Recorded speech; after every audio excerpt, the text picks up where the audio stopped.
Adia. I love your ass feet. Thank you. Thank you. As you can see, I'm celebrating Independence Day. Let me talk to him. Good roads we don't have. Social amenities we don't have. Salaries they are all pending. Even schools we don't have. It's at low standard. And you are saying you are independent. When you are sick, you go to abroad to buy drugs. If you want to buy pure water, you travel out of the country. If you want to charge your phone, you leave the country. Now, how are you not independent, my dear? You are independent. This cloth is itching me. Let me just pull it off, eh? Just look at yourself. Very soon, they will be importing my village people and cassava. And you are saying you are in Nigeria, celebrating independence.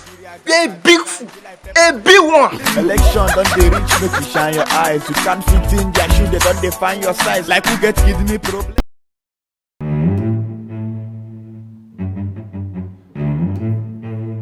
Assis, your phone is ringing. Oh, my baby. Yes, darling. Yes. I just received the alert. Thank you so much. You're such a darling. Another call. Hey, this bad luck. Stingy person. This boy is a very stingy. Ask him for 1,000 naira and I will take him like 2 months before we give. Please go and charge the phone and please don't return. Don't bring it back. My brother, also. The person don't go see your call, they ignore him. I did tell you.